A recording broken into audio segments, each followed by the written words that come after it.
हमें हमेशा कुछ न कुछ ऐसा नजर आ जाता है जिस पे हमारे पैसे खर्च हो जाते हैं। हम हमेशा कुछ नए कुछ सुंदर विकल्प की तलाश करते रहते हैं, लेकिन दोस्तों जब तक हम ये समझते हैं कि हमारे पैसे कहाँ खर्च हो रहे हैं, क्यों खर्च हो रहे हैं और कितने खर्च हो रहे हैं, तब तक तो हमारा बजट बिगड़ चुका होता है।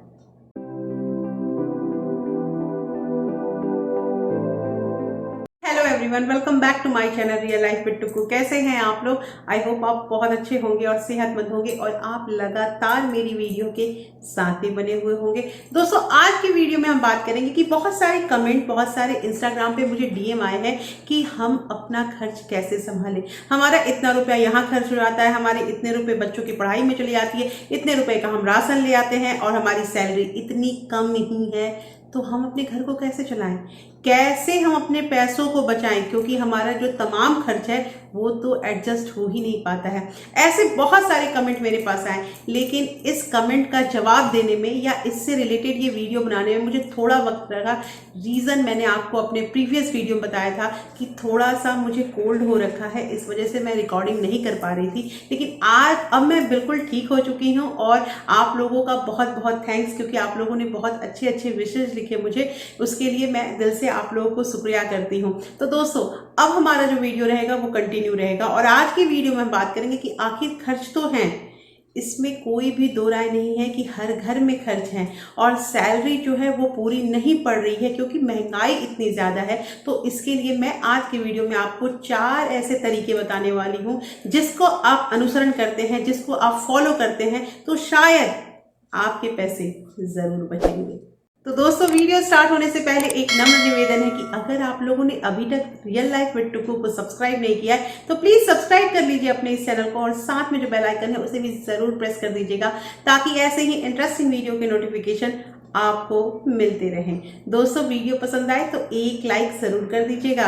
तो चलिए स्टार्ट करते हैं वीडियो को। सबसे पहला यहाँ पे पॉइंट है दोस्तों कि दोस्तों के साथ, अपने फ्रेंड्स के साथ बाहर घूमना फिरना किसे नहीं अच्छा लगता है और लगभग अगर देखा जाए तो हमारे जो पैसे हैं वो घूमने फिरने में, बाहर खाने पीने में या फिर कोई मूवी देखने में ही ज़्यादा खर्च होते हैं। बाकी तो सारे जो खर्च होते हैं वो बहुत ज़रूरी खर्च होते हैं। तो यहाँ पे कहना ये है कि आपको दोस्तों के साथ घूमना फिरना बंद नहीं करना है। आप अगर अपने दोस्तों के साथ अच्छा अपना टाइम बिताना चाहते हैं तो ज़रूरी नहीं है कि आप बहुत बड़े मॉल में चले जाइए या फिर आप पैसे खर्च करके ही अपने दोस्तों के साथ एंजॉय कीजिए। आप अपना लिमिटेड पैसा लेकर भी कहीं जाते हैं तो इससे क्या होगा कि ना आपके पास ज़्यादा पैसे रहेंगे और ना ही आप खर्च करेंगे। आपका दिल भी अगर किसी सामान को परचेज करने पे आएगा तो आपके पास तो पैसे ही नहीं है। हाँ, यहाँ पे मैं क्रेडिट कार्ड और डेबिट कार्ड की बात ही नहीं कर रही हूँ, मैं कैश की बात कर रही हूँ कि अगर हम कुछ पैसे ही लेकर अपने पर्स में निकलते हैं तो ये पक्का है कि हमारे पैसे जो है वो कम खर्च होंगे। दोस्तों इसके साथ एक चीज़ और कहना है कि मैंने अक्सर अपने वीडियो में आप लोगों को बताया है कि आप लोग जब भी शॉपिंग करने जाएं या जब भी कहीं बाहर जाएं तो लिस्ट जरूर प्रिपेयर करें। देखिए लिस्ट अगर प्रिपेयर कर लेते हैं कि हमें क्या क्या लेना है तो इससे हमारे दिमाग में एक ब्लूप्रिंट बना रहता है कि हमें क्या खरीदना है, हमें पैसे कहाँ खर्च करने हैं। बहुत बार ऐसा होता है कि अगर हम अनावश्यक चीज को लेके आ जाते हैं तो बिना मतलब के, मतलब घर में ऐसा होता है कि हम खुद टेंशन में रहते हैं, हमें कोई बोले या ना बोले, और अब ये उम्र नहीं रह गई है कि हमें कोई बोलेगा कि आपने यहाँ पे गलत खर्च किया या आपने ज्यादा खर्च कर लिया। घर तो हमें ही चलाना होता है। तो कहना यहाँ पे ये है कि लिमिटेड पैसे लेके जाइए और अगर कुछ खरीदना ही है तो उसकी लिस्ट जरूर तैयार करें। दूसरी चीज यहाँ पे ये आती है दोस्तों कि बर्थडे मनाना या जन्मदिन या मतलब एनिवर्सरी पे गिफ्ट देना किसे नहीं अच्छा लगता है। आपको भी आपके दोस्तों को अच्छा लगता होगा और दोस्तों को भी आपको देने में अच्छा लगता होगा। लेकिन यहाँ पे कहना यह है कि ज़रूरी नहीं है कि हम जितने ज़्यादा महंगे गिफ्ट किसी को देते हैं तो हम उतना ही उसे प्यार करते हैं या उतना ही हमें उसे इज्जत देते हैं। ऐसी कोई बात नहीं है। आप बहुत ऐसी चीज़ें होती हैं, मैंने अक्सर अपने वीडियो में कहा है कि मतलब क्रिएटिव बनना अच्छा और अपनी क्रिएटिविटी को दिखाइए। दूसरों को कुछ अगर आप तोहफा देते हैं, उपहार देते हैं तो उसे अगर अपने से खुद बनाते हैं, होममेड सेल्फ मेड अगर ऐसा कुछ देते हैं तो वो सामने वाले को ज़्यादा अच्छा लगेगा, क्योंकि उसमें आपने अपने प्यार के साथ साथ समय भी लगाया है। तो ये बहुत ज़रूरी है दोस्तों, और इसमें पैसे कम खर्च होते हैं। इससे एक और सुविधा होती है कि हमें हमेशा कुछ ना कुछ सीखने मिलता है। देखिए, हमेशा सीखने पे फोकस करना है कि हम कुछ नया कैसे सीख सकते हैं और हम अपने पैसे कहाँ से बचा सकते हैं। तो यहाँ पे शॉर्ट में मैं यही कहना चाहूँगी कि हमेशा महंगे गिफ्ट के बारे में ये जो आइडिया होता है इसको खत्म कीजिए। तीसरी चीज़ जो होती है, जो खासकर महिलाओं के अंदर होती है, कि हमेशा कुछ ना कुछ नए कपड़े खरीद के लेके आना। और बहुत बार तो ऐसा होता है कि अपने वार्डरोब में वो कपड़े पड़े हुए हैं, सेम कपड़े हम लेकर आ जाते हैं। ऐसा बहुत सारी मतलब मेरे दोस्तों के साथ भी हुआ होगा। जिन्होंने ऐसा कुछ किया होगा कमेंट करके मुझे ज़रूर बताइएगा, क्या आप लोग के साथ ऐसा हुआ है। तो यहाँ पे करना ये है कि आपको कभी कभार अपने वार्डरोब को साफ भी करना है, क्लियर भी करना है।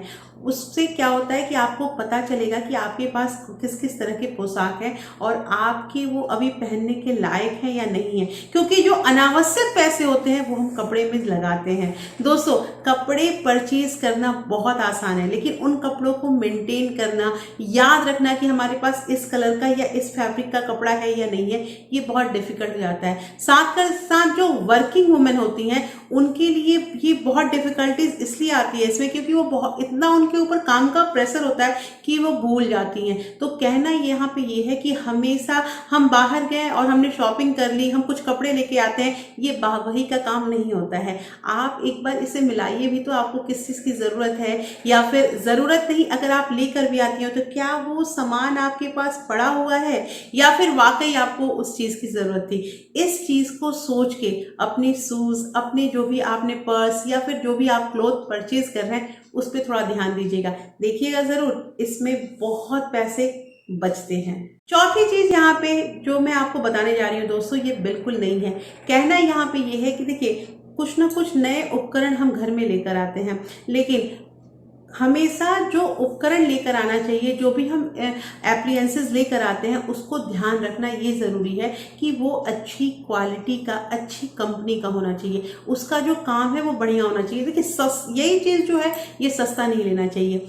आप अगर विश्वसनीय हैं, आपको ऐसा लगता है कि ये प्रोडक्ट हमारा अच्छा है, तो ही उसमें अपने पैसे खर्च करें। सस्ते के चक्कर में ऐसा होता है कि अगर हम सस्ते कोई भी उपकरण लेकर घर में आ जाते हैं और वो 1 से 2 यूज़ के बाद वो खराब होने लगता है, तो अब हमारा पैसा जो है वो रिपेयरिंग में ज़्यादा लगने लगता है। तो कहना यहाँ पे ये है कि थोड़ा रुकिए, अगर आपको ज़रूरत है तो अच्छी चीज़ परचेज कीजिए। उससे क्या होगा कि आपका पैसा जो है वो बर्बाद नहीं होगा, वो आपका पैसा बचेगा, क्योंकि आपने चीज़ अच्छी ली है। तो ये चीज़ ध्यान देना बहुत ज़रूरी है दोस्तों।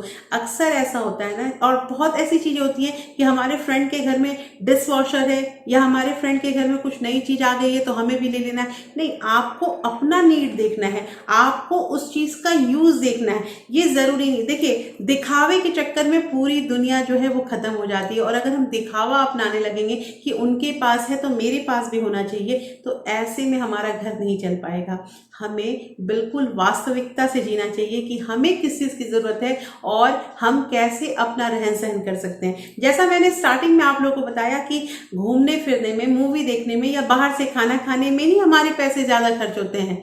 हमें ये काम करना है तो बस करना है, नए फ़ोन लेने हैं तो लेने हैं, उनके घर में ये चीज़ आ गया है तो हमें लेना है, इस चीज़ में ही हमारे पैसे ज़्यादा खर्च हो जाते हैं। और बाकी जो खर्चे हैं वो तो ज़रूरी हैं, उसमें तो खर्च करने ही पड़ेंगे। तो दोस्तों, आज की वीडियो मैंने आपको 4 ऐसे पॉइंट बताए हैं जिसका अगर हम जिसे फॉलो करते हैं, जिसे ध्यान में रखते हैं, तो शायद हम पैसे जो ये खर्च करने की प्रवृत्ति होता है उसमें कमी ला सकते हैं। हम थोड़े कंजूस बन सकते हैं, लेकिन कंजूस बनने में ऐसा नहीं है कि हमें अपने ज़रूरी चीज़ों को भूल जाना है। तो दोस्तों, कैसी लगी आज की वीडियो मुझे जरूर बताइएगा। होपफुली ये वीडियो आपको अच्छी लगी होगी तो आप इस वीडियो को शेयर कर सकते हैं अपने फ्रेंड्स और फैमिली के साथ, और आप एक लाइक भी दे सकते हैं। और दोस्तों, अगर आप लोगों ने अभी तक मुझे इंस्टाग्राम और टेलीग्राम में ज्वाइन नहीं किया तो आप मुझे ज्वाइन भी कर सकते हैं। और फिर मैं मिलती हूँ आपसे ऐसे ही एक इंटरेस्टिंग वीडियो के साथ। तब तक अपना प्यार और सपोर्ट ऐसे ही बरकरार रखिएगा। Thank you, thanks for watching.